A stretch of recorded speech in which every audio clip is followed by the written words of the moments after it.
Well, good evening and welcome back to Mystichour, a live podcast about all things mystical and nerdy, right here on Proficiency Bonus.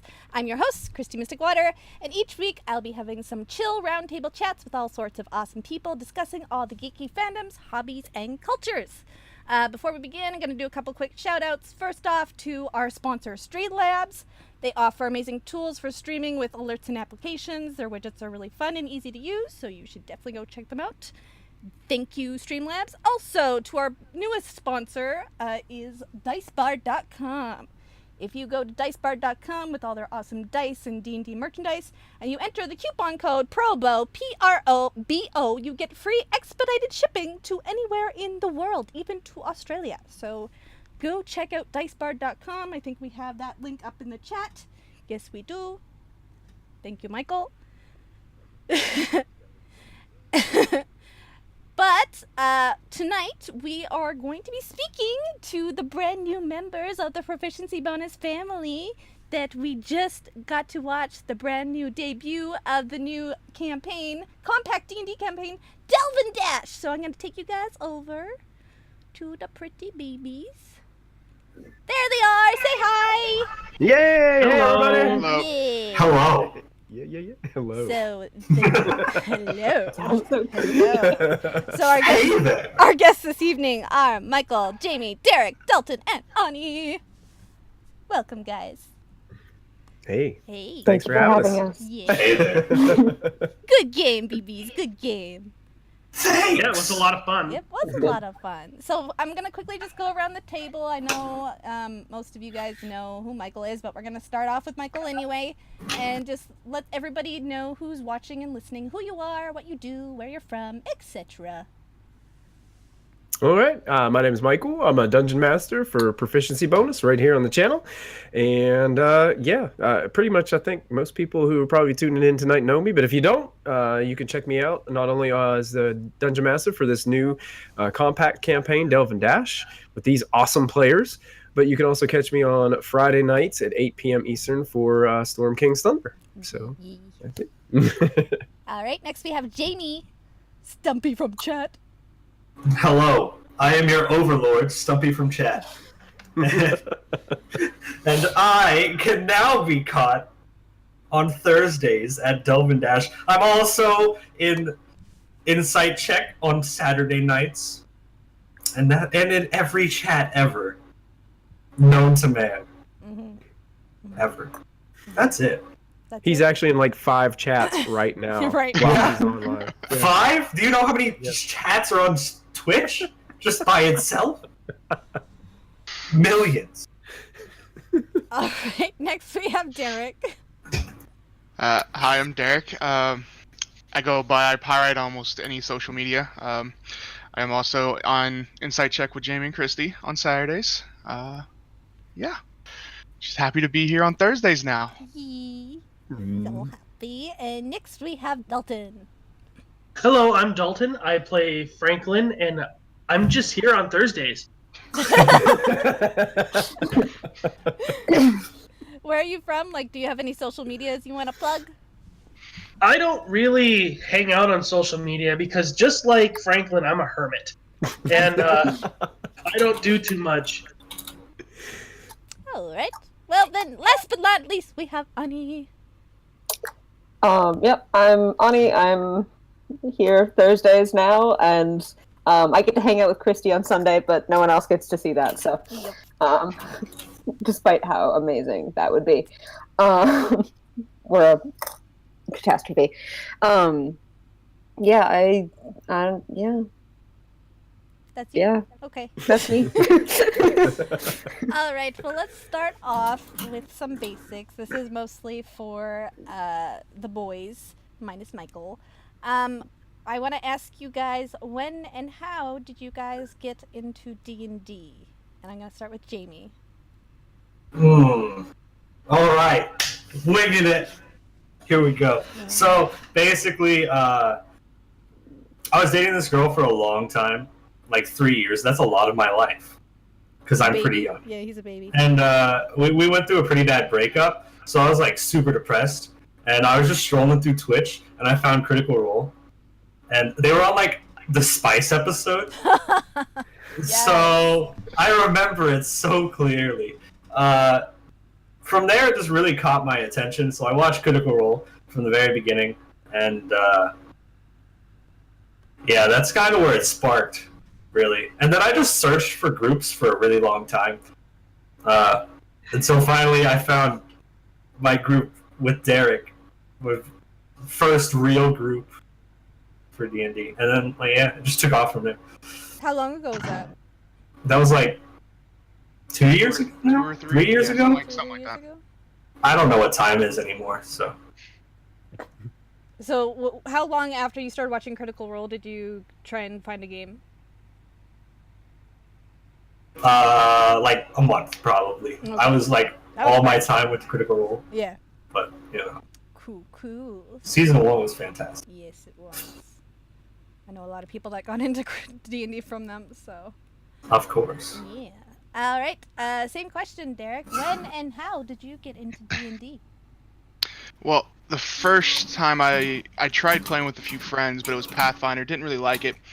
Then I found a show called Titan's Grave, which is on Geek and Sundry also, which is really good if no one's seen it. You should definitely check it out. But I learned about Critical Role from that show, and that's how I got into D&D. And then soon after, started looking for a game. Applied for a few. First one I got into with Jamie. Oh, so about the exact same time. Yep, it was my first a really official actually sitting down playing once or twice a week. So, but yeah, it was mainly because of Critical Role and Titan's Grave that made me want to look for a group. No. So. Thank you, Critical Role. All right, next we have Dalton.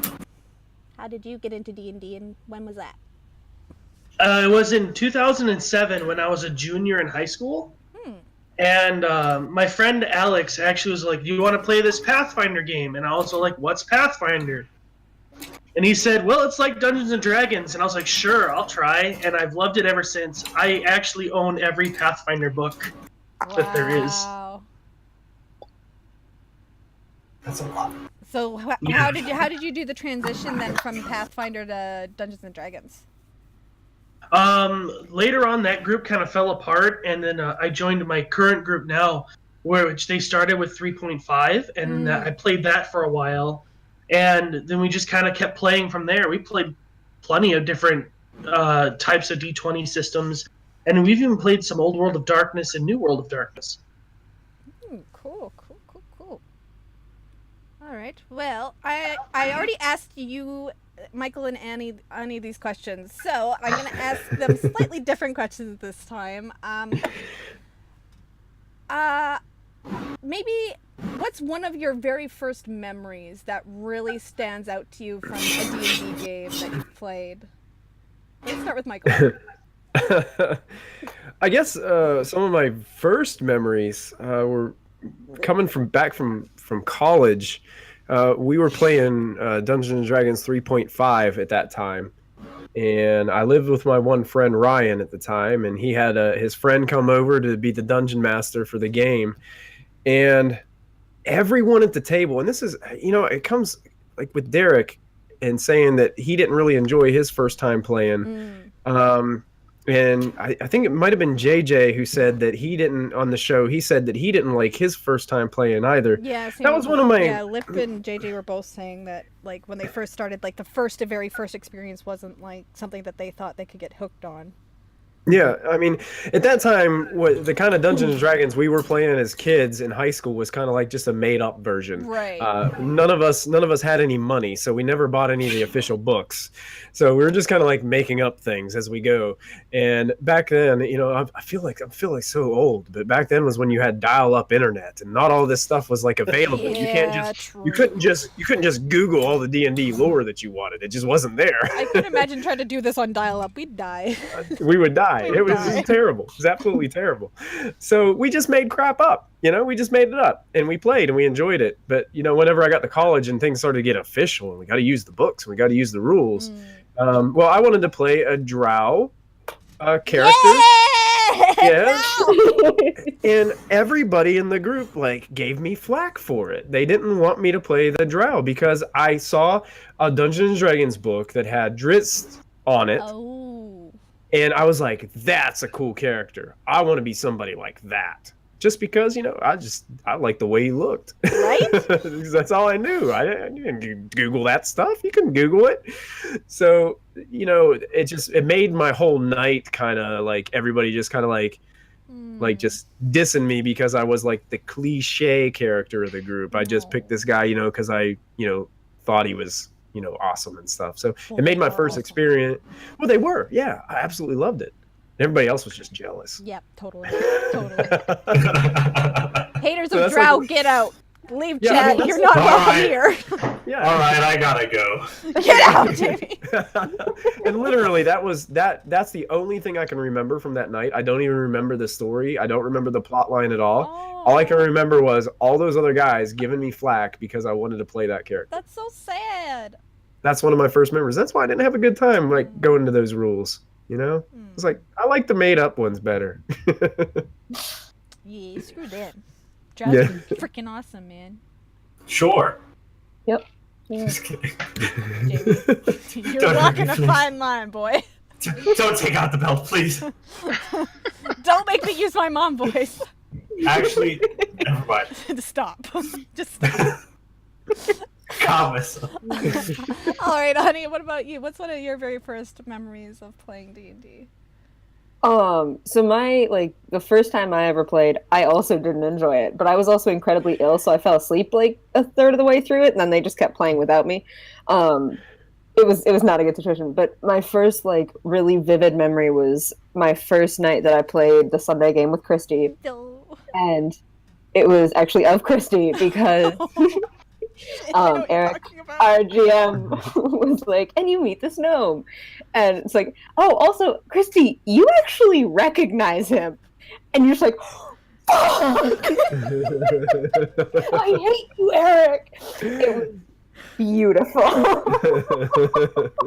totally forgot how spazzed out I was when he introduced you. I was like, no, don't do this to me, no! It was amazing, and it was right then that I was like, yep, this sounds like a good group. I'm gonna enjoy this. Yeah, so for some context, like, we have been playing the Sunday group for about half a year, and we needed to bring in some new characters, so we brought in Ani and Bree, and when Ani was introduced as a gnome, Eric knows that my character has this gnome in her backstory that she had, like, a fleeting crush on. She saw this gnome perform and was like, oh, he's really cute, but never, like, didn't have enough courage to say it. But it was just something that was always, like, in the back of her mind that she kept as a secret for backstory reasons. It was just something, like, just to develop her a little bit more. I did not expect anything to happen with it at all. And then 6 months later, oh, by the way, Kristy, here's a gnome that you recognized. I'm like, I have one gnome in my backstory. That's it. I know who this is. There's the mistake. You made a backstory. I made a backstory. I gave him ammo. When I applied for the game, he was like, "Oh, we actually have someone who has a gnome in their backstory." So he picked knew. that right from He the knew. beginning. Yeah, Yeah. that was totally planned. Like, so I think that's why I got into the game. You know, just because said he could mess with Being you. a gnome. So But based yeah, off that that, was- like your guys' first. I'm getting an echo actually. Is someone getting an echo? Testing. No. I hear an echo. Yeah, I heard it. I Yeah. heard it Yeah. too, yeah. Here a little bit. Okay. I'm not sure who's echoing. I'm not sure either. I'm not sure. Yeah, We're all- because everybody's got headphones. Yeah. I don't know. I heard it again. All right. Well, based off what. See, I'm hearing it. God damn it. I Just can't. ignore it. So based off of that, you guys saying that your first, like, a real memory of D&D is you guys not enjoying it. In general, what was your first impression of the game aside from not enjoying it for, like, other player reasons? What was your first impression of the game, and how do you guys feel about it now? Let's start with Annie. Why not? So my first experience overall with D&D was actually through the Adventure Zone podcast, and I was like, this sounds really cool and creative, and then I had that first in-person game, and it was like, but I still was like, no, I think with the right people this could be good. And so that's when I went on Roll20 and found you crazy people, and I do not regret that choice at all. It's been amazing for me, just as a person, and also the support network that you guys have formed around me, and it's been amazing. And just now, whenever I'm oh yeah, it's D&D, I look forward to the days that I play, because it's just I know that I'm going to enjoy it. I'm going to be with fun and interesting people, and I'm probably going to stay up far too late, and it's just great. Yeah, no, it's pretty much all positive feelings right now. That's good. What about you, Dalton? What was the question? I'm sorry. The question was, what was your first impression of D&D versus your feelings and thoughts on it now? My first impressions of D&D was, like I said, through Pathfinder, and I thought it was really complicated. But as I got into the new group with 3.5, things started to make way more sense, because they are actually experienced players helping me make my character and explaining everything. So I had a really good first impression of Dungeons & Dragons. That's good. What about you, Jimmy? Hello. Hello. Well, I had I guess 2 introductions to D&D, because I feel like online and offline are different. Yes. But my online impression was really good, because I was this little half dwarf, half gnome man, and I was a barbarian. I was a totem barbarian with the eagle totem. Oh, wow. And all I wanted to do was learn how to fly. Oh, no. And Derek's character every time would just help my character to fly. I'd jump off buildings and he'd cast Featherfall on me. It was good. It was good Biggest stuff. mistake. And I was like, this is a really good game, just because you can do what you want and have fun with complete strangers. And those relationships turned into some of my closest friends I have today. And my in-person experience, was really awkward. Oh. Because these were people I've never talked to ever before, and it's different when you're online. Right. But like, they were really helpful because I got in that group pretty close to when I got into this, or Derek's group, I guess, and they helped me to learn most of what I know now. So they were helpful. It was really awkward. Just because you don't have like the screen as like a safety barrier. Yeah. Like you don't want to do voices. Right. I didn't want to do voices at first because I started off very socially awkward, and I've worked on it. Yeah, I Using D&D. Well, I think for like most people's first games, at least for me, I did not test any voices until I was like 3 campaigns in, until I tried like actually doing a voice for my character. Just because it was like, yeah, nerve-wracking. It's kind of embarrassing. It's like expressing a side of yourself you've never shown anybody before, basically. It's scary. Spooky. You've really embraced it for Delvin Dash. Yeah. Oh yes, You guys have all embraced yes it. I love indeed. it. You have embraced the character voices, and they're I love it, I fantastic. love it. Thank you. What about you, Derek? What was your first impression versus your impression or thoughts on it now? Well, my first impression was we were playing Pathfinder, and it was very confusing for my first time. Basically, I was handed a character sheet not knowing what to do with it, so I was like, okay, cool. And the game I was playing in was in person with like 3 people, and it was just basically all combat, and I had no clue what I was doing, and I was just like, I don't think this is for me. And then I found the shows, Crick Roll and Titan's Glaive, and I was just like, okay, so this is gonna be different. And that's when I started looking and found a group with Jamie, and yeah, it just started from there. So, and it's a lot better. The RP part is just so much better than just pure combat. Yeah. I mean, pure combat, nothing wrong with that. It's, certain people like it, but I definitely like a mix. Yeah, so same. I'm not big on like the dungeon crawlers. I like the RP elements and more character development. It's just as an actor, it's way more fascinating and interesting to me to focus on that than just like the hack and slash. Yeah. And that's why you like the Sunday game. Because the Sunday game is almost zero combat. It's just pure like drama between characters. That's all it is. We figured it out that we've been playing, or like I've been playing the campaign for almost a year, and we've been together for at most 3 weeks in game time. Because we take so long. Because we take so your dungeon long. master takes the player's handbook. He turns to the chapter on combat and just goes, Yeah, that's exactly it.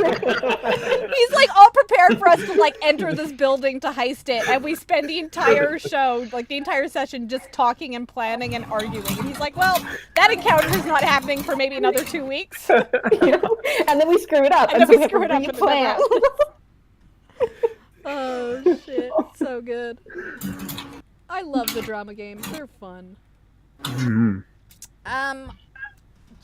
has a question. Who's your favorite proficiency bonus No member? way. Who is your favorite proficiency bonus cast member?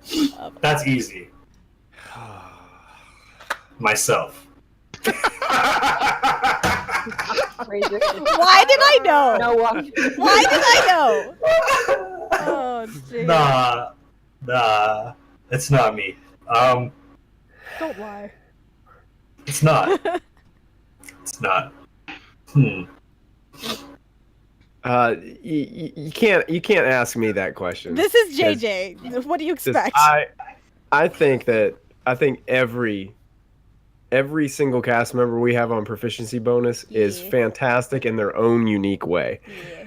And that's what makes this community so great, is because we are all different people with diverse backgrounds, come from different areas on completely different ends of the planet. But yet we gather around this table and we enjoy each other's company. We have a good time. We play some games, but it's also more than a game to us. And that's the one thing that I love about it so much, is everybody's a family here. We're all friends. No matter how different we are. So I can't pick a favorite because they're all my favorites. Like even the ones I don't get to talk to that are on shows that I don't DM. I mean, everybody is fantastic. So I can't pick one. JJ, don't ask those questions. You got called out, JJ. JJ said, "I want names. Don't back out." JJ, aren't you supposed to be at work? Oh, get called out. Oh. Go. It's Go to work. Like 1 p.m. or something over there in Australia right now, or something like that. I don't know. I mean, Lip makes a convincing argument. Lip just said, "Pick me." So there you go, Lip. It's you. It's you, Lip. Damn it. I can't. Well, I just can't. What have I got myself into? I don't even know anymore. Well, Michael, based kind of off of that question that we're not going to answer, I do want to know how you did choose these players and why. How did you know these guys were the group that you were looking for this type of game? Well, most of them came highly recommended by other people that I know. Yeah, you don't say. Do tell me more, Michael. Do tell me more. I've been wanting to get Stumpy from chat into the mix for a long time. And, I had no idea his schedule would allow him to be a part of this new Delve and Dash. And then when I put out that application and I saw his application come in first, I was like, all you had to do was ask me, man. I didn't know your schedule would allow you to do it, because I knew he was pretty busy with stuff he had going on. Yeah. And then Derek's came in shortly after. And I was like, oh, I can't take one without the other because I can't get away from the guy. He won't leave me alone. No, but Derek has played in a couple one-shots with us already. So I Yeah. knew, and I watch Insight Check all the time. I support Insight Check as much as I can. So I'm like, these guys know how to do this. So I gotta get them a part of this family. And Ani, when you reached out and said, hey, I've got this other player going, Kristy, when you said, hey, I got this other player, be perfect. And I was looking for a female role to play. I like to have a good, diverse group in my games, because I just don't want it. I want there to be something that viewers can like, if other young women are tuning in, they can connect, say, hey, she plays Dungeons and Dragons, I can play Dungeons and Dragons too. I don't get all the gatekeeping stuff, so I want to bring as many different people into the community as I possibly can. So Ani we had a great conversation for our interview and everything. I was like, she's in. Boom. And really, like, I have this list of like questions, and I never ask any of them. I just kind of sit down and I just talk to people, and we just have a conversation. He's like, well, where are you from? Who are you? And stuff like that. And just, she had a great interview. She had great charisma and easy to talk to. And I was like, she's going to be great on camera. Yeah, that's true. She was so happy. Issues. And I was just like, woo! I forgot about that's when you like, oh yeah, your face is like all numb and stuff. And it's a funny story about Dalton. Is Dalton and I actually played in a campaign a long time ago, probably like 2 years ago. Would you say it was about 2 years ago, Dalton, or maybe a little bit more? Something like that. It was a year and a half, maybe 2 years ago.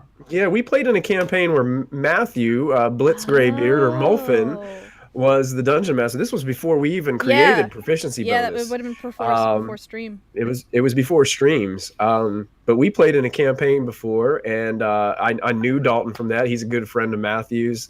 And when Dalton said something to me on Facebook, I was like, yeah, fill out the application, man. I was excited to get Dalton on board, because I knew what kind of role player he was in the past. And I knew what kind of elements he could bring to the table. So, and his character voice for Franklin is so tonight. good. I was like, wow, this is amazing. I love it. When he described that to me, it cemented it for me. I was like, you are the guy. That's the one. That's the one. So hard to I know. Yeah. But yeah, that's pretty much it. So how many did you actually get? A lot of applications for that group or for this group, or was it mostly just like per recommendation for the first one? I got a handful, but I kind of closed it quickly once these guys came in really fast, and I knew once they came in, I was like, I gotta have them. Yeah. So it was kind of like it was an easy snatch them up. So to snatch them up. I didn't want anybody. I didn't want more than 4 for this campaign, because it's got to go quick. Combat goes a lot faster when you have less players. and I want every player in every session. I know it's only an hour and 10 minutes, but I want every player to feel like they've done something that session. I want them to feel special, like their character has done something to help their group advance to whatever their next goal is. So in keeping it to 4 players, I think I can manage that as a dungeon master to make sure every player feels special. They get to use some of their skills, some of their abilities.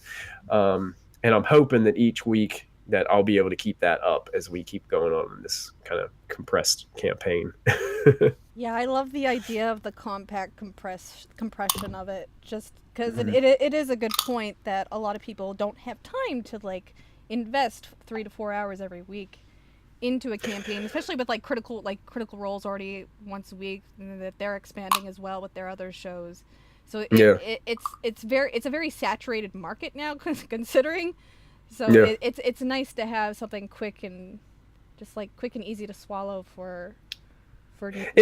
And for me, like on Thursday nights and being on the East Coast, it starts at 10 p.m. Right. In order to get up in the morning at 6 a.m., I've got to go to bed. Like I get to watch maybe the first hour of it live, and then I spend the rest of the week catching up. Yeah. Because I can only maybe get a 30 minutes or an hour in at a time. Yeah. So by the time I'm ready for the next episode, I'm hoping that I've gotten caught up. But with this campaign, with the short campaign, I know it's like binge watching a Netflix show. It is. It's like you could, in that amount of time, you could watch 4 of our episodes, and you'd be all caught up. Yeah. But just taking an hour of your week, if you catch up on YouTube or whatever, or watch live, it's just an hour. So it's not so bad. And it's a player. It kind of is weird because you just get into the groove of playing and you're like, I'm ready. Let's keep going. Yeah. It's neat though, because we made a lot of changes to how we play to fit into the time slot too. There were a lot of things we talked about pre-stream to be like, we gotta make this fly. Yeah. I mean, you guys can go into, if you guys want to talk about some of the things that you guys are doing as far as like time constraints. Well, first I want to ask a question for the players. Is we all know how you guys got into proficiency bonus, but I want to know what was your initial thoughts when you guys applied? What were you expecting? Were you excited? Were you nervous? Did you have expectations, etc.? Start with Derek. Yeah, I mean, I was kind of nervous. Me and Jamie talked about it for a little bit before their first session 0. We were both kind of nervous, and it turned out amazing. So, but butterflies got to me a little bit. So yeah. What about you, Dalton? I was kind of excited because I had never really done any sort of streaming of D&D. So I was kind of excited, and I already knew what I wanted to do. So I'm just looking forward to it every Thursday now. Yeah. What about you, Jimmy? I was really nervous, but I knew that everybody here was super friendly, so I was the nerves went away basically as soon as we got into the call. That first call helped out a lot. Yeah, it was really good. I was scared of chat a little bit because I talked to them so much. I was ready for chat to make fun of me so much, but your voice was too good for that. Wait for it. What about you, Ani? I mean, so I had been having so much fun with Sunday. I was like, I want to do another campaign, and then always hearing Kristy talking about streaming, and I was like, yeah, that seems like a good life choice. And so I was sort of just waiting for something to come out because you had talked about how amazing the proficiency bonus family was and all that stuff, and you had been talking to Lip for a while to get him into Hell or High Water, getting him to apply, and so I was like, well, maybe the next one that comes around I might, but then it was Curse of Strahd, and that's on Sundays. On Sunday night, and I was like, well, you guys can't. No, I'm not handing you over to proficiency bonus for Sundays. Sarah's not having you. No. And so then when this one came up, I was watching the whatever stream it was that like it was first announced, and so I like was like, yes, okay. And so I started filling out the application and I was like, Kristy, do you think this is a good idea? And you're like, yes. And I was like, good, because I already submitted it. But I think the one thing that like I was sort of nervous about and kind of came true, but also like I'm just sort of figuring out how to deal with is like, I mean, obviously our Sunday game is super roleplay heavy and like we just talk and talk and talk and talk for hours. And so it's like, okay, I'm going to have to, not go into every little detail because we don't have time for that. Yes. And so it was a little bit like, okay, can I talk to this person? Yeah, I think that makes story sense. And like, it's also, we'll maybe move it forward, but maybe don't ask every question I have, because that would take the entire. Yeah, that's very true. I think you can still ask questions. Why do you shape your facial hair that way? Well, that's just how it grows in. I'm too lazy to shave, that's why. It's natural. Yeah. I mean, it's true. It's natural. Yeah, that's a very good point because at least for our Insight Check game and our Sunday game, because it's so drama and character heavy, we just go in and it'll be just like two characters talking for half an hour while the others just like, listen and watch. We're like, oh my god, what's going to happen? And for this type of game, you can't allow that because, well, you could, but it wouldn't be feasible to move the story forward because it would just be two characters and the other two just kind of like wait for our next 30 minutes and then that's two conversations basically and the session's over. Yeah. So how did you guys come to decide how you guys were going to format this type of game? I don't think we had a format for talking so much. Just in general, like for the overlaying and how you would like handle each session going forward to make it feasible for a plot to actually happen within an hour each time. Well, for like combat, what we do is we'll roll what we want to do before our turn comes up, and then we'll just say it. This way, there's no rolling in combat. It's just constant going. I love that. That's a good idea. Yeah, we're kind of like a lot of times when our players are rolling to attack, they're rolling their damage at the same time. So that way, if they hit, the damage dice is already rolled. Some other things, like as a dungeon master, when I prepare for these sessions, I'm keeping them the simple 3 bullet points, and I'm using those 3 tiers that are in the player's handbook.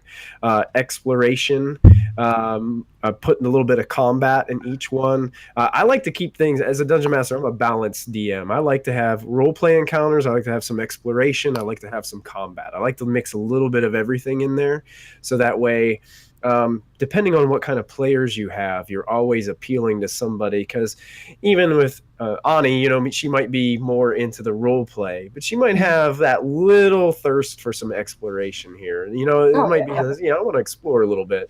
Whereas you might have, Derek, he might, I just, every once in a while, I want to kill something, get into a fight and I want to beat the crap out of it. I want to use all my spells and special abilities. I'm going to beat it down, And so I want to make sure I pepper that in throughout the whole thing. And for each of these episodes, I want to make sure that I'm trying to appeal to every one of those elements so that everybody feels like their character, like I said, their character is special. So sometimes I feel like I love role play, but a lot of the rules in Dungeons & Dragons are set around combat encounters.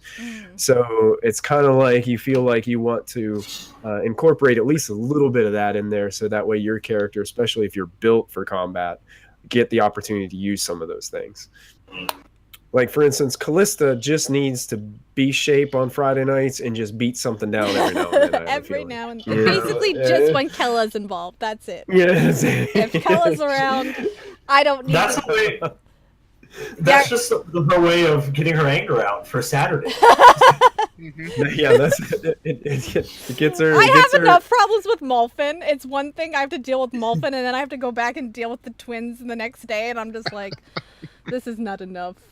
Yeah, because like as a character, Callista, like she's now starting to use more of the spell casting in terms of like just keeping the party safe and just like for combat reasons. But when it's something more personal, like if she has an enemy she really wants to just screw up and pretty much fuck them up, she will go in with B shape because it's way more personal and it's just nice to just like hit things and be like, yes, I killed it. Rip Hark.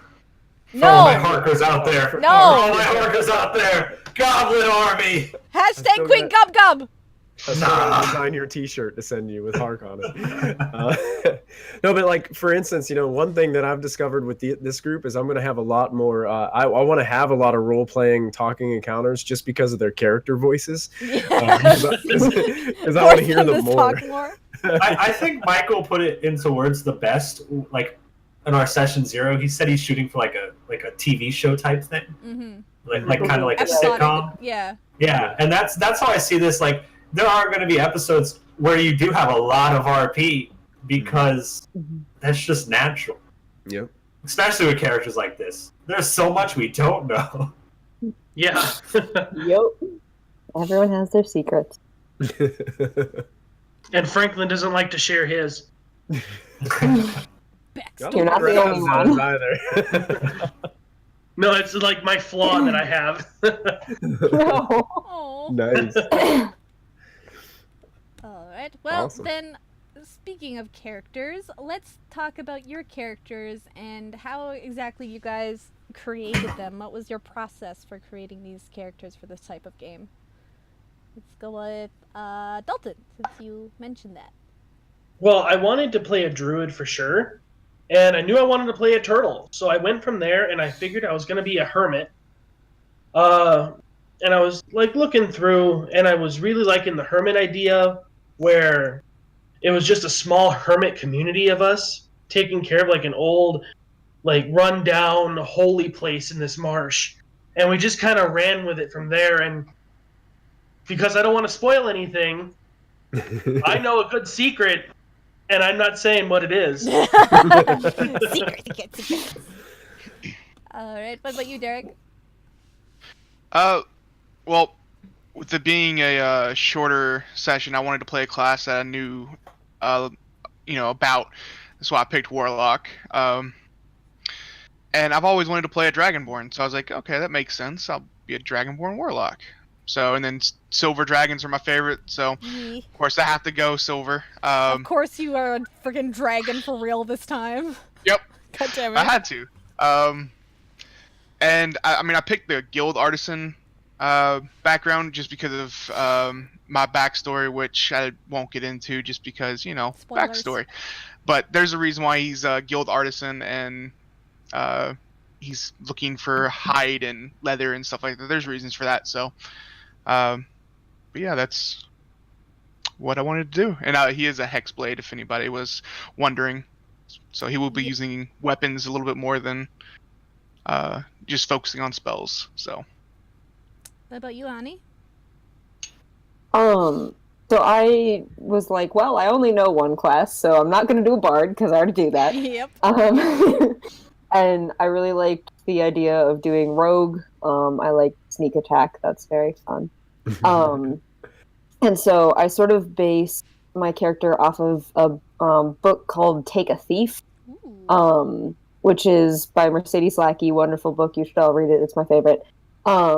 And there's like it's essentially there's an orphan who like finds this guild of thieves, sort of this little group, and then like learns how to be a cool thief and does roof walking and stuff like that. And I was like, that would be fun. So I did the criminal spy background, and I have been raised in a thieves guild, and it's been fun to play, but also backstory lots that I can't tell you.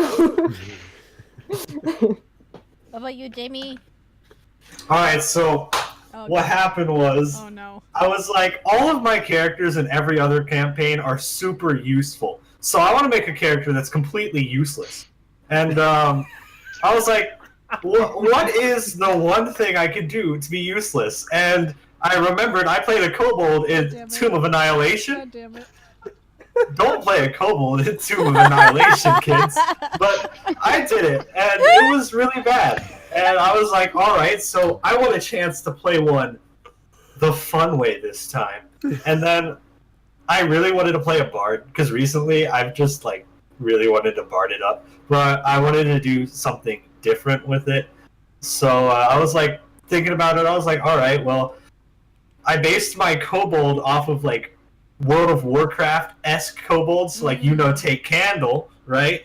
So he has a candle on the end of his stick, and That makes he's sense. he's a whisper bard, and he does shadow puppets, just to have fun. And I didn't take any damage spells other than Vicious Mockery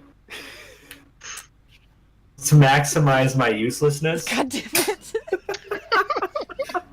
But Vicious Mockery is a great spell. I got the first blood, so You got the first kill on our session 0 with Vicious Mockery, doing 1 point of damage.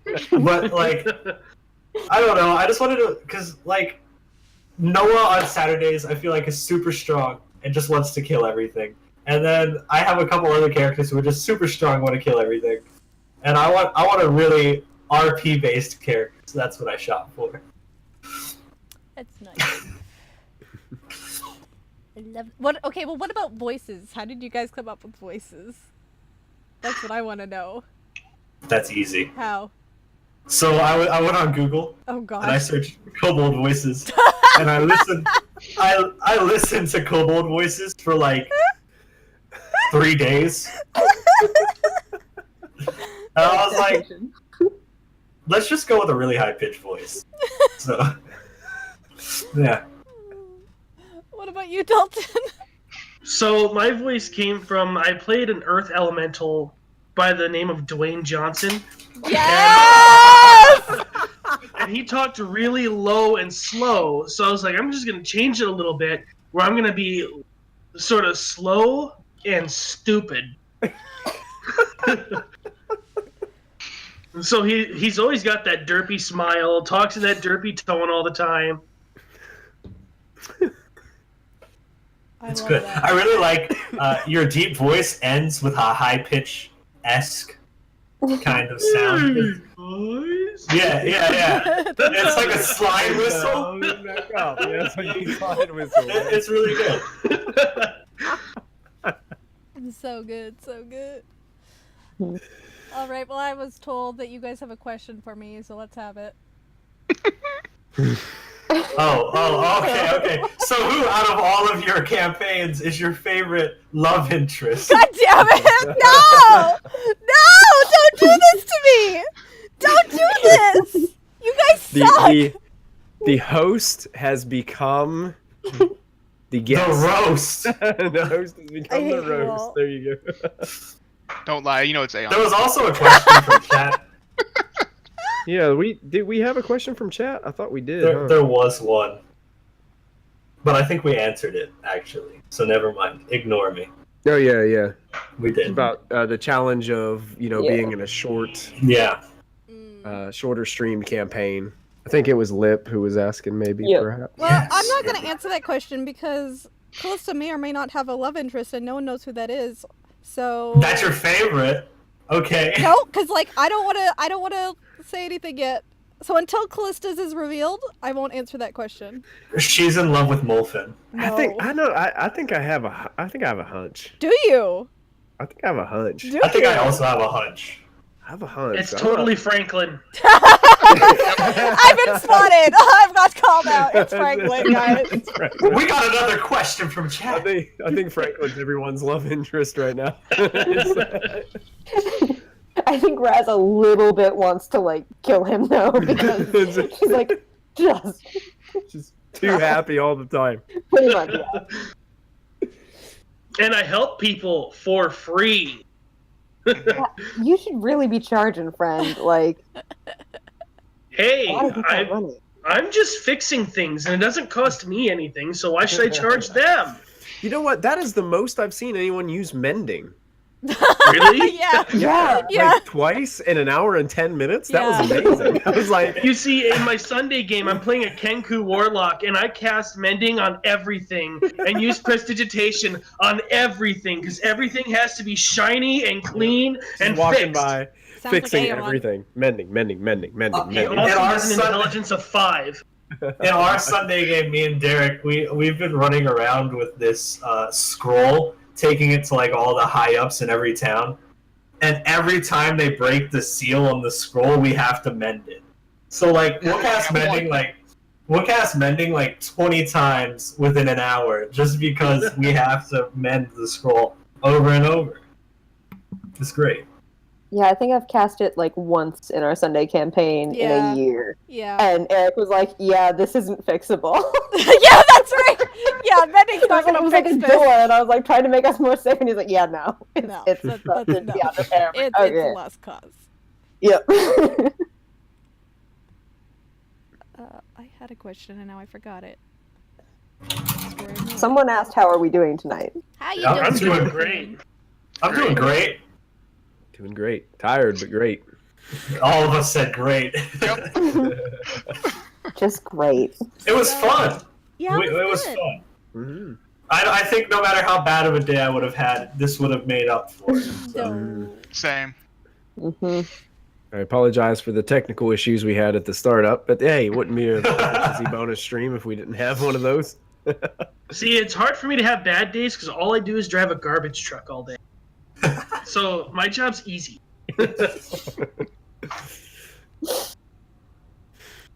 Kristy, if you don't remember your question, Noah's gonna die again.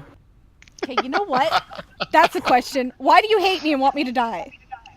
Alright, so it all stems from the first time I met you. Uh-huh. Lady. Actually, that's a good question. What was your first impression of me when you met me? There you go. Oh, Because God. it's my show. I'm going to be vain as fuck right now. Oh god. I mean, does the interview count? Because technically we didn't actually see you in the interview when we talked to you. I wasn't in your interview. That's so Oh, we sad. didn't do video for the interview? Well, no, you didn't. Your video, for some reason you didn't have your camera working or something. I can't remember what it was. But Did you yeah, guys Jim, do- you were there. Did you guys do interviews for Insight Check? Is Yeah. that how you guys Yeah, did that? we did Okay. it. We actually had like 6 people when we first started, but 2 of them just They just disappeared. disappeared. Disappeared. Yep. Yeah. Yeah. So I don't even Yeah, remember I that think- interview. Do you remember that interview? Because I don't. I mean, I do kind of, but I don't remember. I mean, I know we instantly liked you as soon as we, stopped interviewing you. You were like, "Yeah, well, she's definitely in." Oh no, I was there for your Yeah, interview. you were. I really liked you because you were the first person that answered our describe your character in character. I Oh. think. I think that was Sierra. That was They both did it. They both did it back to back. I can't remember who was first, but like nobody else we interviewed. I was at Busch Gardens when I heard your interview. I remember it. I remember it clear as day now. Both you and CR both were the first 2 people to describe your character in your character's voice, from your character's perspective. And it was really interesting. Chloe doesn't really have a voice. I don't even remember how I did that. It was really cool. It was really cool. And then our first game together, I was scared of you You mean every game together? because I was still trying to figure out my character, and your character was just always really angry. So I figured you were just also angry, but you were super nice, so it's okay. Chloe was not a happy bard in the beginning at all.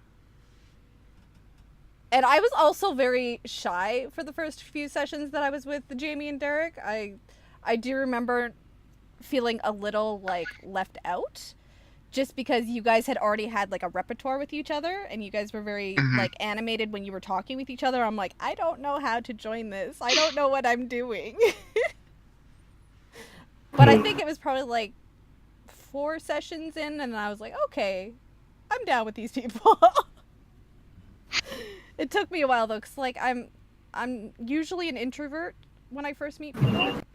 I've kind of had to force myself over the years to be more like this, especially when I do like cold interviews. Like with Dalton, I don't know Dalton at all, so like I just, Yeah. it's nervous, like it's a nervous feeling, but I still force myself to like, hey, we're cool, we like the same thing. That's all that matters. It's okay, you're wonderful and you'll get over Yeah. it. Michael, you're muted. See, usually that's Matthew's deal. That is That's not Matthew's mine. deal. What's happening? It's contagious. No, Dalton is like the most like he's the most like chill, relaxed person I've ever like talked to. Like that was one thing I noticed about him, like just from playing with him before, and also from doing the interview. Like he's just like he's chill and laid back all the time. Like when he started doing his character voice, it like kind of some of his character voice and his chillness like runs off into that's some of his personality. Yeah, I can like, see it with even with his it's like- character. I can see like the melody. And I was Get upset or offended at anything, really. In fact, if you upset me or make me angry, I have to get you a trophy. Because I have a really close friend here, and he's my roommate. Not even he knows how to upset me. That's amazing. I was super nervous actually when we started too, but then you did your voice first, and that did it for me. I was completely fine after that. I was completely fine. Yeah, I like it. I like it when we got people that, you know, multiple people in the group that are willing to try like off the wall voices for their characters too, because that does make other players feel more comfortable to use those type of voices. You know, Just wait till I get to play a goblin. Yeah. Nice. Lip is asking if tabaxis are in this world. Of course. Oh yeah, I already answered that in chat, of course, and I said take that, JJ. Get right, JJ. Goodbye, Lip. I'll miss you so much. Night, Lip. Love you. Night, Lip. Good night. Good night, Lip. See you. Oh, I guess not Sunday because there's no game this Sunday. Yeah, I know. 2 weeks in a row. Actually, it's I'll like be playing before. game on Sunday. I'm Yeet. playing a really stupid warlock. I'm playing Percy's son on Sundays. Woo! Way to raise the bar, Jamie. Way to raise the bar. Yeah. It's I almost okay. got the whole He might be game. dead. I almost caused a TPK because I'm stupid in a room full of beholders. Oh no. Wow. A room full of beholders. That's not something. No. How about no?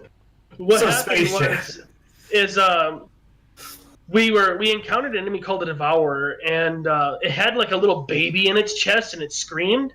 And well, Kenku liked to mimic noises, and because my character's going crazy because there isn't any noises in the Underdark, he mimicked it and was told to shut up immediately. So he did, and that gave him 30 minutes of grace period. And that 30 minutes was up when we got into this room in the Underdark, full of beholders sleeping. And I started making songbird noises, and the DM was like, "Oh, if they just rolled a little better." And we had like a team of like 30 people with us because we had like NPCs and stuff, and they were all just grabbing my beak, like, "No, shut the fuck up." Stop. That 5 intelligence for you. That'll do it. That'll do it. That will do it. Well then, let me ask, what's everyone's favorite race and class? Oh, this is such a hard question. I know. Kenku and Warlock. Ooh. In that combo or just in general? Just in general, I like the Kenku because I really like that mimicry ability, and I like how that curse keeps them from being able to really talk so much. And then Warlocks, I don't know. I just really like the idea of Asmodeus giving me my powers. God, no. Favorite Oh, no. demon prince, or devil prince, right there. Asmodeus. No. Laws and Screw contracts. Asmodeus. He can go jump in a hole and die. Asmodeus is the best. No. No. I agree with the Warlock, although I tend to go towards more neutral or even good Like Celestial. patrons. Yeah. Yeah, like Celestials or Fae. things like that. Yeah. My favorite race, though, by far, is Genasi. I love Genasi so much. Especially Earth Genasi is my favorite, just because Earth is my favorite element. But, yeah, the whole Genasi thing is just great. But Monk is a second close, class-wise at least. Mm-hmm. So. How about you, Ani? I know you haven't played much, but how you Yeah, feeling in I've- terms of like rogue or bard or? I mean, I will say I do like the feeling of being useful as a because my bardic character is not entirely useful. So luckily, we don't ever go into combat. Good point. Yes. Well, but the thing is, Eric was like, do what she would have done, like in story versus like what you think would be Right. good for team. Yeah. So like none of my spells are like group good. It's all like individual like. RP reasons. Yeah. I feel you It's so emotionally. good though. I know it's great. And so I think like Like you're not about I think in min-maxing. some ways- It's more about like the RP element. no, she's so useless in battle. Yeah, pretty much the only thing she can do is Vicious Mockery, and she did just learn Thunder Wave, so like she kind Ever of like has level maybe 8, 7? I don't know what level. I think 7. 7 I'm for you, level 7. okay. But like I think just because of the great experience that I've had with her, like I think I would have to say Bard. Hopefully Rogue will, as I spend more time doing it and understand it better. And I don't know, like again, I haven't really played many races, but I think if I could like just pick a random one, it might be interesting to play sort of a more like either neutral or evil race. I think in some, not like an evil character, but more like a darker kind race. of like what Moira is dealing with as a half orc right now in our campaign, like something like that, just to sort of see how that would affect. Yeah, that's interesting. I do have another question, and Jamie, get wrecked. I want to ask you guys about how Yes! you feel and how you deal with character death. I love it. I bathe in it. I drink it for I'm gonna breakfast. kill you. I swear to God. I'm gonna I find turn to Yellow water. and murder him. Get ready. Do it. Do it. You'd actually die because he's too strong. But do it. Okay, so in all my years of playing, You know I've what? only had one character death. Only one, and I handled it pretty well. Yeah. But every single other time my character should have died, my roommate, I don't know what it is about his characters, but he's able to save mine, and the dice say yes. When normally the dice hate him. Like one time I fell off of a wyvern while we were flying in like ship combat, and I was like, oh, I'm dying, and his goblin runs over to the edge of the ship, casts thunder waves so I could try to get back onto the ship as it throws me there, and I made that, and the Kenku Warlock. I was passed out in death saves in a burning wagon big enough to be a Winnebago. Oh no. And he looks in, rolls a nat 20 on his perception check, and he goes, healing word, and I was able to get out. Oh, I was like, God. really? You're not just going to let me die? That's the worst. Bringing people back from death. Ah, disgusting. What about you, Derek? Have you dealt with character death, even if it's not your character? Oh yeah, have you dealt with character death? Huh? Yeah, because that's why I said get wrecked, Jamie. With Noah, I mean, there was that moment there where Aeon just basically was seeing white when he thought Noah was actually dead. I mean, a lot of my characters really haven't died except for one that I can remember. A lot of your players have. Hey. That's not my fault. Alright, anyways. I mean, that's a good point. How do you deal with that character death? I TPK'd Jamie's group when I was DMing for them on Saturday morning one time, and yeah, it kind of traumatized Alex, our DM, for Saturday nights. Yep, you did. But anyways, that's another story. But I've had like one character that I was actually I only played him for one session. The first session he came into the game, he died. I was like, oh, cool. But I liked him. He was an Earth Genesian. He was a stone sorcerer of the Unearthed Arcana. Alex killed him. I had a character that also died first session, and that was a cleric, and I just hate clerics because of it. So I don't play clerics. He was basically just trying to save Jamie's character by getting him a message, but then he ended up falling off a mountain and then getting crushed by by a boulder. So he was just gone. I was like, oh, cool. I got to play him for a whole 3 hours. Got to make a new character. So I was kind of upset about that. Yeah. I got like maybe an hour. Oh my God. I got like an unlucky crit against me, rolled max damage, Wow. and I was like, I rolled shit for health. Oh no. And he just doubled my hit points Was and he damage. level 1 or was he like a higher level? I was level 1 or 2. Okay. Yeah.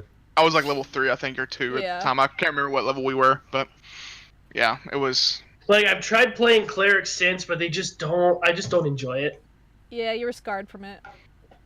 Not just that, but my knowledge with playing clerics is all like, I could do this cool thing. Oh, but the barbarian needs healing. Yep. So, and I'm hoping that doesn't happen to my druid here, because I only have the cure spells right now, but I don't want to be focused on just healing. You got me. I have a word. Yeah, a word. I got cure and the word. Oh. Well, that's the one thing I like about this party is we don't have a cleric in the group, No. but we do have some people that do have a little bit if they need it. Yeah. Especially with a small group of 4 with not really any like, they're not technically built for frontline combat. I am. We break all the rules. Are you a moon druid, Dalton? I'm thinking about doing the shape-shifting one, the wild shape one, but I'm gonna look at the other ones too because I haven't looked at all of them. Yeah, he's still got some time to make some choices. So Till level 2. Level 2, yeah. The only times I've really dealt with character death as a dungeon master are sometimes like this was before streaming happened, but like JJ had a time when we were playing in our non-stream game where he had to take several weeks off. And he was like, I'm not really feeling this character anymore. He was messaging me and stuff, and I was like, well, what do you want? What do you want to happen? And basically, we talked out that his character would eventually die. And basically, we did it. We worked out together how his character would die, and it happened during the next session. It was during Storm King's Thunder, one of the big battles. Basically, he was riding on the back of a pterodactyl, and the giant threw a boulder at his character on the pterodactyl and knocked him out of the sky. Well, he took the boulder damage, and then he took all the falling damage as he hit the ground. And then when the giant walked up and saw him, he was making death saving throws on the ground. The giant took his great sword, raised it up, and just drove it down onto him as he was walking by. So most of my character deaths has actually been honestly the players coming to me and saying, I'm not really into this character, or I don't love this character like I thought I was going to whenever I built it. What can we do about it? And we discussed it through. Should your character just go away? Should your character, what makes more sense story wise? So we just kind of discuss it. I did almost have an accidental death. In the first time we started our Sunday group at the game store, I had all this whole new group of characters, level 1, very squishy, and the cleric of the group, they were going into Nightstone, which you'll remember, Kristy. And the first encounter is you encounter 2 wargs that are basically these large wolf creatures that goblins ride on. Supposed to burn those. And that's actually a very hard encounter for a group of level 1 adventurers. Basically, I rolled a nat 20 on the attack roll. Oh, that's cleric. And when I doubled the die, last night. Yeah, it was like it's like 2d6 you roll for the damage plus a 2 or plus 4 or something like that. So I had to roll 4d6 plus the modifier, and I rolled very well. And I did it behind the DM screen.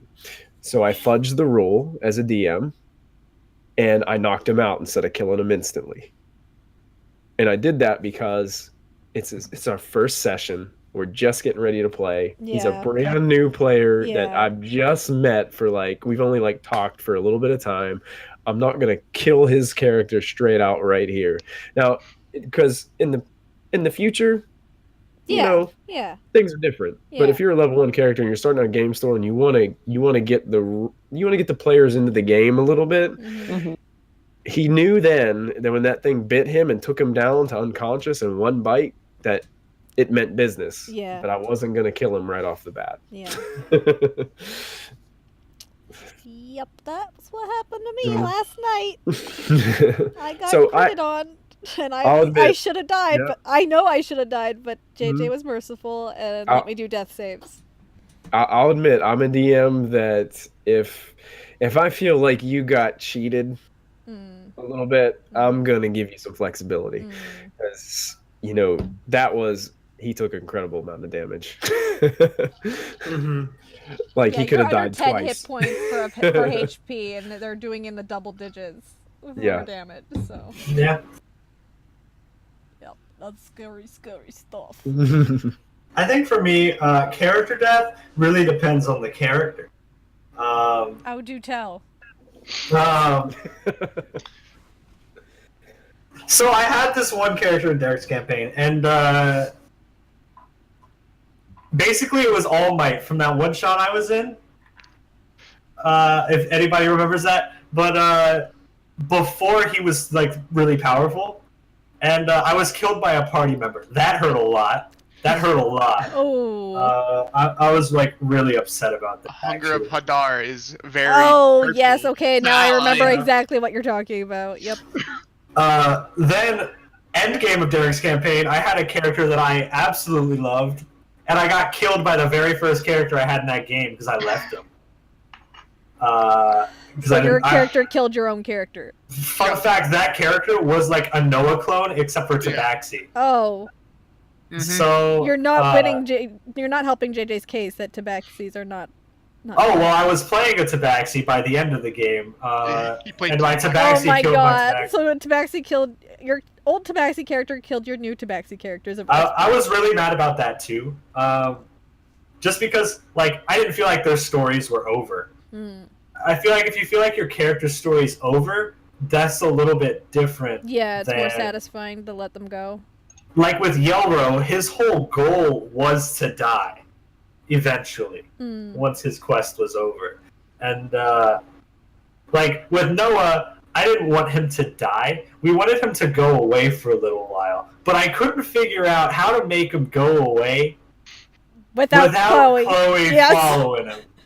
So, yeah, well, I mean, I figured Aeon wouldn't leave because he left on his own already. True. So I was like talking, and then Mary, our wonderful friend, was like, "What if he just like got kidnapped?" I was like, "That works. That really, really works." And that's where we built up that And whole whose thing. great idea was it to traumatize Kristy? Okay, listen. That's the real question.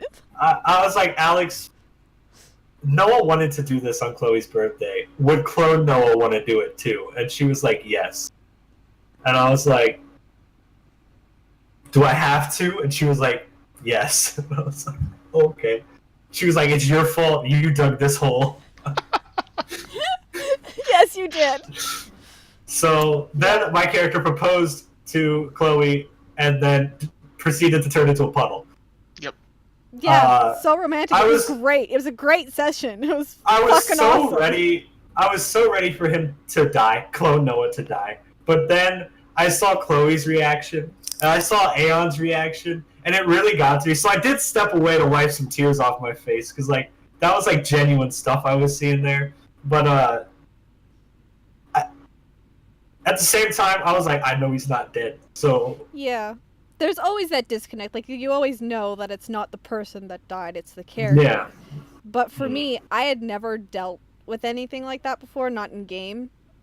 you're Like, welcome. I've dealt with it out of game, obviously, but in game, I was not expecting it, for one. It freaking blindsided me, bitch. Like, it blindsided the fuck out of me.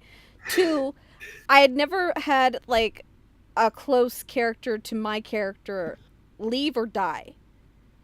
Let alone having my own characters die. I haven't dealt with my own character death. I've never dealt with another person's character death. So, watching that happen and knowing what I know about my character and how she's feeling and how she's always felt before she even met Noah, I'm like, this is gonna wreck her. So I was breaking for her and for Noah as well. I was like, this is not okay. This is such a straight, like, it's a game. It's not a real game. Like, it's not real, but to me, it felt so raw, so real, it like, shook me. I was like, I need a break. And then the following day, on Sunday, freaking... I remember the story. Oh my god. Like, I almost lost Okuma, I almost lost Ashra, like, it was like the next day, like, it was just that whole week, all of my characters had a brush with death. And it was... I just like... I'm not mentally I saw ready you for this. bawling, and I was like, "Oh God, I hurt people."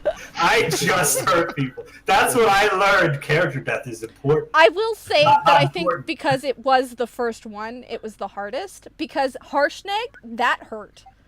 But I wasn't allowing myself to go into that sobbing, like just pure emotion, because I knew if I did, I wouldn't be able to continue the stream. Because it's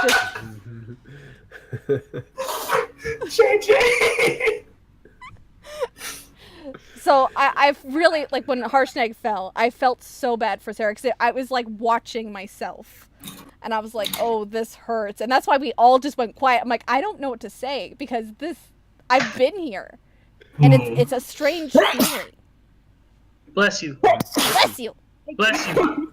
I think, like I said, I think it all comes down to, like, expected versus unexpected. If you Yeah. expect to die, it doesn't hurt. But if you don't expect it, you're like, oh my god, that just happened. Yeah. And it feels And, like, very real in the moment. Yeah. Because, like, Yeah. I feel like most D&D campaigns, you remember it as it was happening, not as you staring at the screen. You're like, no, we fought that dragon. Like, that's the image you have in your head when you remember and you tell these stories to each other. You remember it as if you were there, not that you're staring at Roll20. And that's the psychological part of D&D for me that I love and hate. I don't think anybody on Friday expected to be face to face to that blue dragon last week. Ugh. Oh man, that was like, we just dealt with like the Oracle, and then we're good, and now we're not good. I feel like Yoro's dead. No. Like, I had that sit back and like, oh, that happened. I really didn't expect to find Noah again, so I was like, I'm gonna have a solid like month to keep playing Yoro. And then we walked in on the room, and there he was, and I was like, Oh. I don't want him to leave. Then he had to leave, Yeah. of course. He didn't. Because I was told if he doesn't leave, everybody else would leave, so. He didn't have to. Oh my god, we are not having this conversation on this stream because we will go into it for another hour. We are not having this conversation. Sure. I do wonder though, like how you guys. Do you guys have any like really memorable like emotional moments then aside from character death? Like when you remember your games, are there any like emotional standpoints that you can think of? When I lost Star. Oh yeah. Oh, yeah. That was big. Yeah. That was So. that She was didn't really die, but no, yeah. but you gave up your warlock path, so that meant you lost your familiar. Yep. So that was kind of difficult. Mm-hmm. What about you, Ani? I think for me, probably the hardest thing was more once it had already happened and then talking out of character was the first time that Ashra got Yuke's high. And there was this whole thing where Ashra found out that Yuke's was a girl, which Yuke's wasn't necessarily hiding, but just wasn't super forthright about. And then it was like, wait, but if you're a girl, and then Yuke's, because she'd never been high before, like, wasn't really sure how it affected her. And in character, it made sense, but she knew that one of the other players, or one of the other characters, excuse me, was trans. And so Yuke was like, oh, but I mean, Mura's a girl too, so it's like, I'm not the only one. Yeah. And like, I remember after that session, because like it made sense in character and in the roleplay setting, but like it did lead to some issues between characters, and so I just like wanted to make sure it's like, hey, like, Brie, are we still good? Like, I'm sorry. And it's also like that is something that I would try never to do in my real life. Right. And so like having to go through that was like, okay, yep, this feels about as shitty as I thought it would. Yeah. Like, yeah. I think that would probably be the one that sticks out the most, was just like sort of that, like force exposing something. yeah, so and how as a player, Yeah. that was hard, because as a person that is something I would try never to do, but it made so much sense in the situation. moment, And so it was sort of that, like, okay, do I honestly play my character, or do I do what Annika would do? And it's like, I have to play the character. And so that afterwards, it was just a lot of like, okay, we still good? Like, And I remember that was a particularly long. We end up talking for hours after the games normally, and that one was a sort of particularly long one as we all sort of checked in and like made sure everyone was doing okay. Yeah. Um, What about yeah. you, Dalton? Well, I guess not something so like really emotional, but I guess there was one time where I just got really upset with my DM because he was playing blatant favorites. Oh. It was really obvious that he favored these 3 characters, but not these 3 characters. And so, like, my character, since I wasn't one of the favorites, kept just getting worse and worse and worse, while everybody else kept getting better. So, like, this was in a modern D20 campaign with the Naruto sort of theme of it. So it was Naruto D20, which is actually a free game you could download. Ooh. And I was playing an Uchiha, and at one point I had to fight the character's little brother, which was never in the backstory. And through cheating, the DM like made me lose, and I lose my special eyes. Oh, and they got given to this other character who wasn't an Uchiha, who was one of the favorites, and I was like so upset and so salty. The rest of us sort of like ruined the rest of his campaign. we literally dropped another Earth on Earth. I'm not joking. It's like, I've had enough of this game. Just take it and go. I did. Yeah. That DM's name was Joe. I don't know his last name, but I haven't met him in a long time, and I don't think he's welcome at my table anymore. At any of the games I'm in, I don't think he's welcome at the table.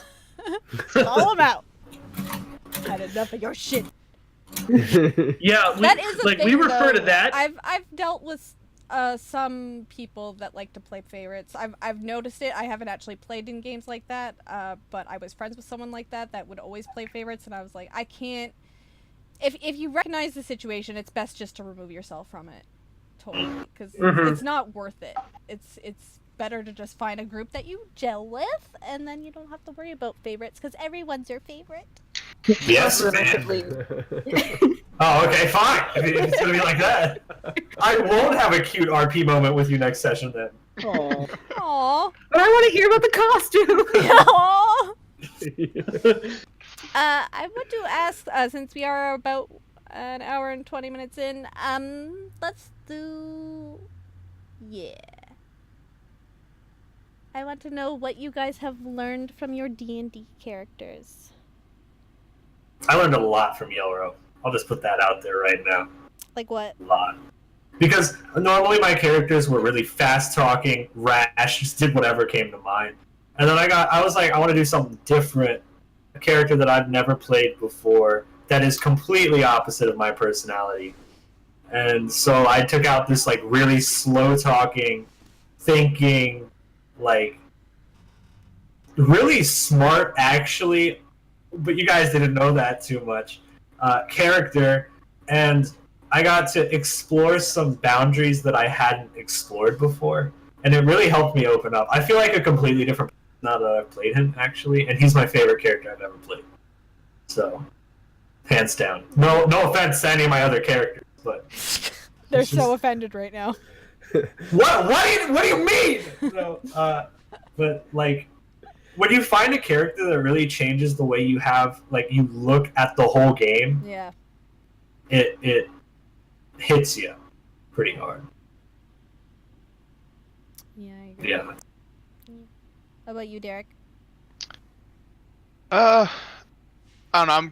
I was always kind of a keep to myself kind of person. So playing in these new characters was like kind of made me more social, I guess, to put it. I mean, some of them still kind of resemble me a little bit, but some of my characters are just more outspoken, and especially like Mindaris on our Sunday morning game, he just doesn't care. You made the character you made walk away from the party. Hey. You had to bring him up, didn't you? Yep. So it just made me, I don't know, brought me out of my shell, I guess, a little bit. So. Yeah. I think that's true for most people. What about you, Michael? Have you learned anything from your NPCs? I love Michael's NPCs. I Yes, know, the he's last so NPC was many. great. His love drunk him. NPC, Yep, that was too beautiful. good. Oh, That was beautiful. I'm with this, especially with this new campaign, I'm trying to make my NPCs as out there as I possibly can. I think I'm trying to stretch my boundaries in my DMing a little bit for this one, and in hopes that will carry over into my other campaigns a little bit too. But yeah, I had some fun with the NPCs tonight, and I like this whole where you just this small village trapped in the Evermoors kind of deal where you're gonna meet all these loopy different individuals and try to do different voices and try to flare it up a little bit. I just want to make sure these guys have an incredible time and have fun and just get some yes, get some different personalities in there as well. So I still I have a heart for Sarvin and Storm King's Thunder. Sarvin. I mean he's one of my favorite NPCs. Yeah. And he like it's crazy. He's only a paragraph in that whole book, I know. and he's become such a big Gum Gum the Gum Goblin Gum, from he's Nightstone. like Ascendants. Hark. No, Hark all the Hark way. can go away. Team Hark. Give me a Team Hark Gum shirt. Gum, go away, Jamie. So those characters that it's always the NPCs that weren't supposed to be Hmm.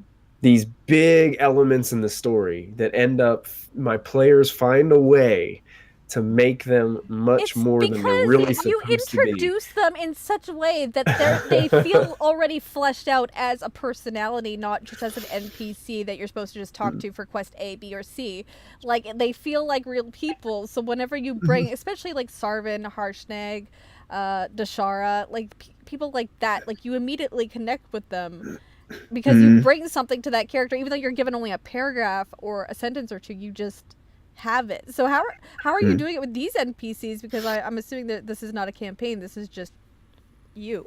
This is all out of my head. Yeah. I'm just when I first designed Constrictor Griff, he was a mix between Crocodile Dundee and the Crocodile Hunter. So I'm trying to incorporate both of those characters into one, and to give them this interesting little. And I wanted them to be a gnome just because JJ's got me all into gnomes now. God damn it. Best. So I wanted them to be a gnome Once just to you go throw it off a small, little bit, you never go and have tall. this rough and rugged little gnome that's just just in these Evermoors, and he just hunts crocodiles and wild snakes and frogs and all kinds of stuff, and he's looking for help to help him out. So yeah, most of this stuff just comes up on the fly. I listen to the players, I listen to their questions, I listen to how they interact with them. The cool thing about Sarvin in Storm King's Thunder was that special moment when Sarvin, after knowing him for a little bit, Callista finding out a little bit about his backstory and finding out, oh, we have a lot more in common than I originally expected. And that kind of changed their relationship. And, it's finding character moments like that where I can say, oh, you know what? He isn't really what I thought he was. And then all of a sudden you got this link between your PCs and your NPCs that you never thought was there in the first place. Yeah. So in Gum Gum and Diana having this makeup moment where she's teaching a goblin how to wear makeup. Things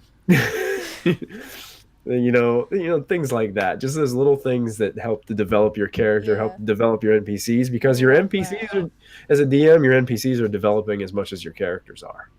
So that's what I'm trying to keep in mind, in the back of my mind always, is this interaction that my NPC is having with you, Ani, or with you, Jamie, or with you, Dalton, or you, Derek, is developing them and changing them in some way. And so I want to make sure that my NPCs reflect that as they go on. So that's what I'll shoot for. It's something that's very obvious, I'd say, because the NPCs are very reflective to, like, not just the world, but like the party in general. So I love that. Yep. I love your NPCs, your voices.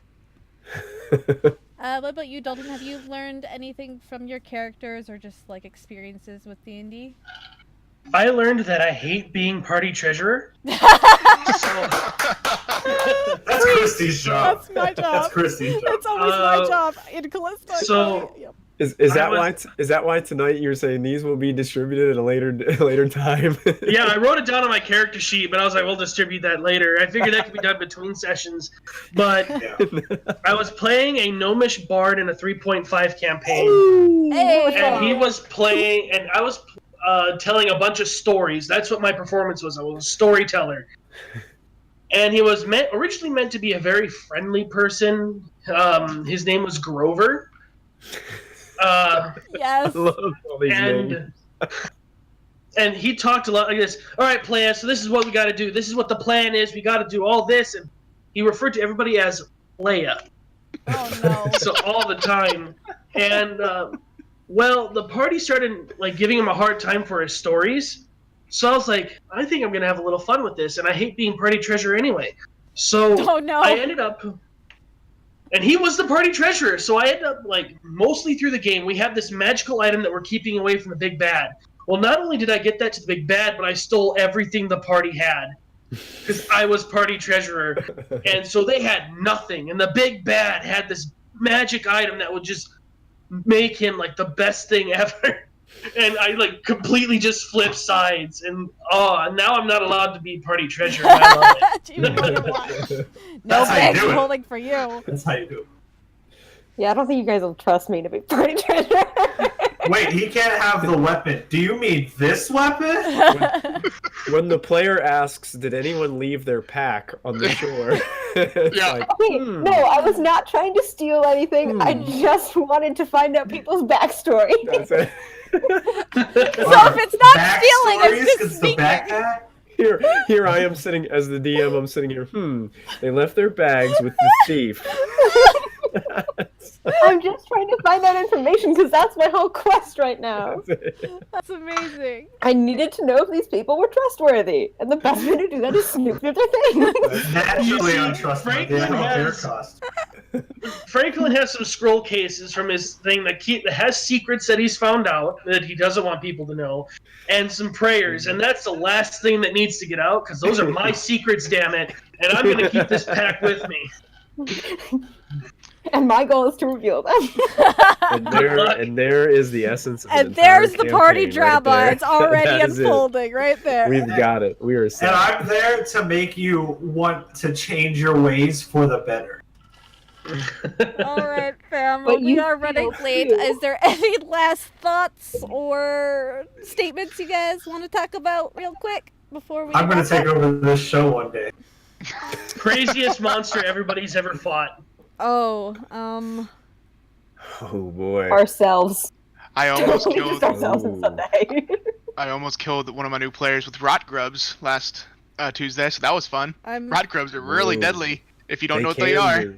Yep. They can be, yeah. we are fighting something called the Collector, who's like the Titan or god of space and time, or just space rather. And we're fighting him because he stole Bubbles' Terra, like her sentient longsword, and broke it in half. So now Bubbles is on a warpath to try and kill a god.